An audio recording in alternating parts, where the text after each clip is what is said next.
भैरवपुर गांव में बहादुर अपने पोते भोला के साथ रहा करता था।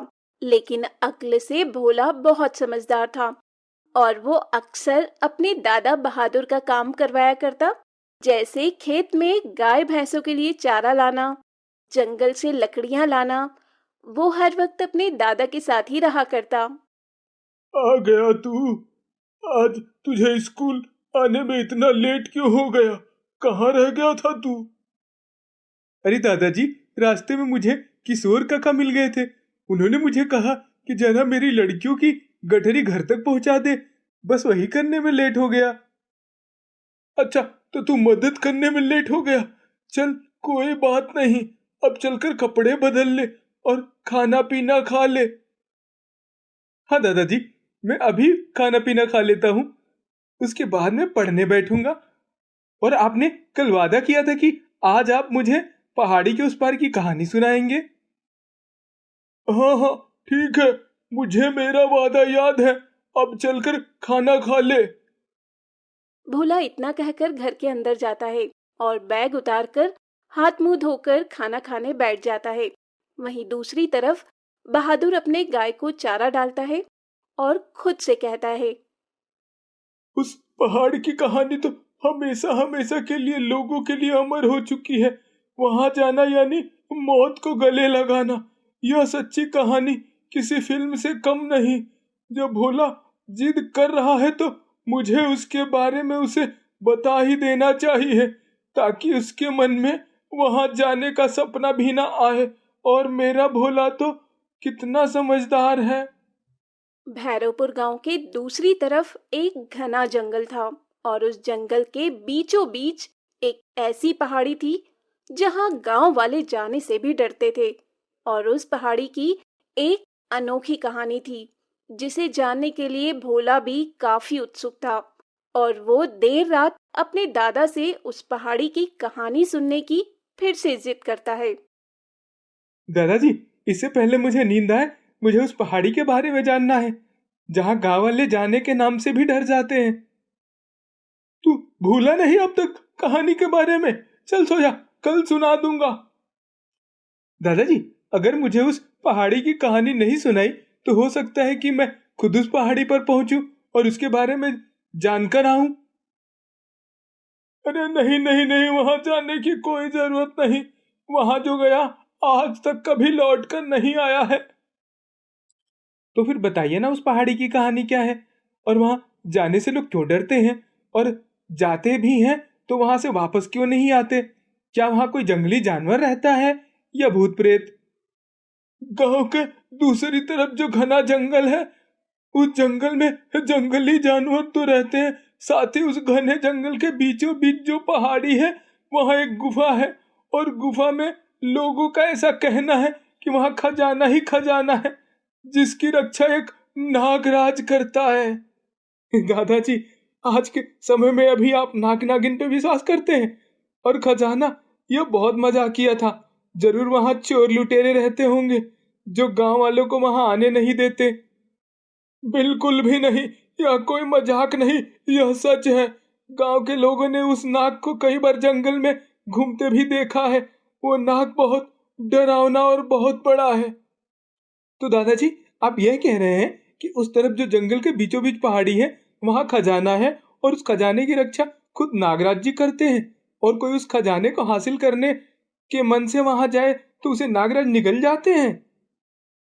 बिल्कुल ऐसा ही समझ ले। अब चल सो जा, बहुत रात हो चुकी है। इतना कहकर बहादुर चादर तानकर सो जाता है। और अब भोला अपने दादा की बताई हुई बात को दिल में बैठा लेता है।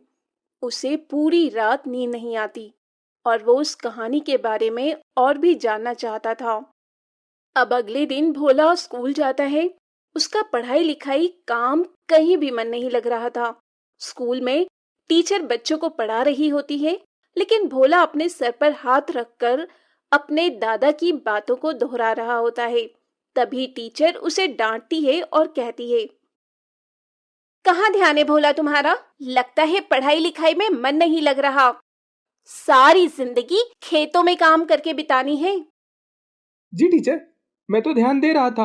बस वो मुझे किसी काम से गांव के बाहर जाना है, तो मैं उसी के बारे में सोच रहा था। अच्छा, ऐसी बात है तो तुम्हारा यहाँ बैठना व्यर्थ है। तुम अभी के अभी मेरे क्लास से बाहर चले जाओ। हो सके तो स्कूल से घर चले जाओ। टीचर के इतना कहने के बाद भोला अपना बैग उठाता है और क्लास से बाहर निकल जाता है। और स्कूल से बाहर आने के बाद भोला अपने घर की तरफ बढ़ता है। मैं 2 दिन से ठीक से सो नहीं पा रहा। मुझे उस पहाड़ी पर अनसुलझे राज के बारे में और जानना होगा। कुछ देर बाद जब भोला घर पहुंचता है तो उसके दादा बहादुर घर पर नहीं होते। अब भोला अपने बैग में थोड़ा खाने पीने का सामान और कपड़े रखकर गांव के दूसरे छोर वाले पहाड़ी की तरफ अपना सफर तय करने निकल पड़ता है। हालांकि उसने अपने दादा को ये बात इसलिए नहीं बताई क्योंकि उसके दादा कभी भी भोला को उस पहाड़ी पर जाने नहीं देते। अब भोला भी जंगल का सफर तय कर रहा होता है। तभी अचानक उसके पीछे से गुर्राने की आवाज आती है। ये आवाज कैसी? और ये जंगल भी बहुत घना है। दादाजी ने कहा था इस जंगल में जंगली जानवर भी बहुत है। इतना कहकर जैसे ही भोला पीछे मुड़ता है, उसके पीछे एक भालू होता है जो उसकी तरफ बढ़ रहा होता है और गुर्राने की आवाज निकाल रहा होता है। भालू, अब मैं क्या करूं? कहाँ जाऊं? हाँ, मैं पेड़ पर चढ़ जाता हूँ। भालुओं को पेड़ पर चढ़ने नहीं आता। भोला धीरे धीरे अपने कदम पीछे कर रहा था और दूसरी तरफ भालू भोला की तरफ बढ़ते जा रहा था। लेकिन भोला जल्दी से पास के एक पेड़ पर चढ़ जाता है। लेकिन वो भालू पेड़ के नीचे अपने पंजों से पेड़ खरोचने लगता है। अब तो ऊपर कैसे आएगा? चला जाए यहाँ से। बस जैसे तैसे मेरा सफर पूरा हो जाए, वरना मैं तो यहीं मारा जाऊंगा। भोला पेड़ पर बैठा भालू के जाने का इंतजार कर रहा होता है और भालू भी थक कर वहां से चला ही जाता है। कुछ देर बाद वो पेड़ पर बैठा देखता है कि 3 लोग उस रास्ते से पहाड़ी की तरफ जा रहे हैं, जिनमें 2 लड़की और एक लड़का था। हालांकि वो सभी भोला से उम्र में बड़े थे। अब जब वो तीनों लोग भोला के नजदीक आते हैं, तो भोला जल्दी से पेड़ से उतरता है। अरे सुनो, तुम सब कौन हो और कहाँ जा रहे हो? अरे तुम कौन हो और इतने घने जंगल में क्या कर रहे हो? मैं जंगल के बीचों बीच जो पहाड़ी है, वहां के खजाने के बारे में जानने आया हूँ। मेरे दादाजी ने कहा था कि इस खजाने की रक्षा खुद एक नागराज करते हैं। यह सच भी है या नहीं, इसी बारे में जानने की मेरी इच्छा इतनी तीव्र हो गई कि मैं यहाँ तक चला आया। चलो अच्छा है, हमें भी एक और साथी मिल गया। हम तीनों भी उसी पहाड़ी पर जा रहे हैं उस खजाने के बारे में पता लगाने। ओह ऐसा है, चलो फिर हम लोग साथ में उस खजाने के बारे में पता लगाएंगे। इतना कहकर अब चारों उस पहाड़ी की तरफ बढ़ते हैं। लेकिन शाम होते होते सभी थक चुके थे और पहाड़ी का रास्ता इतना भी आसान नहीं था। अब चारों एक छोटा सा तंबू गाड़कर रात में जंगल में ही रहकर रात बिताने का फैसला कर लेते हैं। लेकिन रात तो जैसे तैसे चारों की बीत जाती है और अब चारों सुबह पहाड़ी की तरफ आगे बढ़ते हैं। तो उनका रास्ता एक बूढ़ा आदमी रोकता है, जिसकी लंबी दाढ़ी कमर झुकी हुई और हाथ में एक लाठी होती है। रुक जाओ बेटा, कहाँ जा रहे हो? आगे तुम्हें पता भी है कितना खतरा है। आप कौन और यहाँ क्या कर रहे हैं आप इतने घने जंगल में? मेरा तो एक जगह ठिकाना नहीं, लेकिन मैं तुम लोगों के भले के लिए कह रहा हूँ। उस खजाने के लालच में तुम लोग अपनी जान गंवा लोगे। नहीं नहीं दादाजी, हमें खजाने का लालच नहीं है।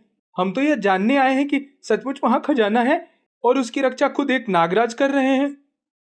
ये सच है, उस पहाड़ी पर खजाना है और उसकी रक्षा खुद नागराज कर रहे हैं। जो भी लालच और लोभ के साथ वहां जाता है, वो कभी लौट कर नहीं आता। क्या कहा तूने? अभी तो उस खजाने के बारे में जानने आया है और तेरे अंदर उस खजाने को लेकर कोई लालच भी नहीं। कितना मूर्ख है तू। सच में मूर्ख कहीं का। हम तो यहाँ उस खजाने को पाने की मंशा से आए हैं ना कि ये जानने की सच में उस पहाड़ी पर खजाना है और उसकी रक्षा कोई नागराज कर रहा है। हमें क्या, उसकी रक्षा जो कोई भी कर रहा हो, हम तो बस खजाना लेने आए हैं। फिर तो तुम लोगों की मौत तुम्हें खुद यहाँ बुलाकर लाई है। मैं तो कहता हूँ ये लालच और लोभ की मनसा यहीं त्याग कर जाना, वरना कहीं ऐसा ना हो कि तुम लोग लौट कर कहीं आओ ही ना। नहीं नहीं दादाजी, मुझे बिल्कुल भी लालच नहीं। मैं तो अपने दादाजी की कहानी में सच्चाई कितनी है और ये सच भी है या नहीं, बस यही जानने आया हूँ। इतना कहकर अब सभी आगे बढ़ते हैं और कुछ घंटे के बाद उन्हें एक गुफा दिखाई देती है और सभी उस गुफा को देखकर बहुत खुश होते हैं। तभी राकेश उस गुफा के पास पहुंचता है, लेकिन उस गुफा के दरवाजे पर एक नाग बैठा था। इतना ही नहीं, कई सारे और भी सांप इधर से उधर रेंगते हुए उस गुफा के खजाने की रक्षा कर रहे थे। ये मंजर काफी भयावह था, जिसे देखकर भोला तो एक पल को डर जाता है और वो तीनों लोग भी। लेकिन राकेश हिम्मत करके खजाने की तरफ बढ़ता है। तभी इच्छाधारी नाग अर्धनाग के रूप में राकेश को रोकते हुए कहता है। अभी भी वक्त है मूर्ख, चले जाओ यहाँ से। यह खजाना लालच के मनसे से पाने वाला हमेशा मारा गया है। इसका मतलब कहानी में सच्चाई है। यह खजाने की रक्षा एक नागराज कर रहा है, जो कि तुम हो। देखो नागराज, मुझे खजाना चाहिए और मैं इतनी दूर सफर तय करके यहाँ आया हूँ, वो भी यहाँ से खाली हाथ लौटने के लिए तो बिल्कुल भी नहीं। हाँ, मेरा दोस्त राकेश बिल्कुल ठीक कह रहा है। हम यहाँ से खाली हाथ नहीं जाने वाले। नहीं नहीं, मुझे तो किसी खजाने का लालच नहीं है। मेरे दादाजी ने जितना बताया था उस कहानी के हिसाब से तो यहाँ बहुत खतरा है। बस मैं यही देखने आया था कि सच में यहाँ खजाना है। यहाँ तो चारों तरफ खजाना ही खजाना है और उसकी रक्षा आप स्वयं कर रहे हैं। अर्धनाग राकेश और पूनम को नाग रूप में आकर उसी वक्त निगल जाता है और उसके साथ जो दूसरी लड़की होती है उसे भी अर्धनाग निगल चुका होता है। लेकिन जब भोला की बारी आती है तो भोला हाथ जोड़ अर्धनाग से कहता है। आप चाहें तो मुझे मार दीजिए, लेकिन मेरे अंदर कोई लालच नहीं है। मुझे पता है बालक, तभी तो मैंने तुम्हें अब तक नहीं खाया। तुम बहुत ईमानदार और नेक दिल हो। और तो तुम एक कहानी सुनकर उस कहानी के बारे में जानने के लिए यहाँ तक आए, वह भी इतनी बहादुरी से। मुझे यह पसंद आया। तुम यहाँ से जितना चाहे खजाना ले जा सकते हो, क्योंकि रास्ते में मिला बूढ़ा और कोई नहीं बल्कि मैं ही था, जब तुम लोगों की परीक्षा लेने आया था। और उस परीक्षा में तुम पास हुए, क्योंकि तुम्हारे मन में वाकई लालच नहीं है। भोला को खुद अर्धनाग सोने से भरा संदूक देता है, जिसे भोला घर लेकर आता है और सारी कहानी अपने दादाजी को बताता है। दादाजी तो एक पल के लिए डर जाते हैं, लेकिन वो भोले की बहादुरी देखकर उसे शाबाशी भी देते हैं और भोले के लाए खजाने को घर के आंगन में गाड़ भी देते हैं, ताकि उस खजाने को लेकर और किसी का लालच ना बढ़ जाए।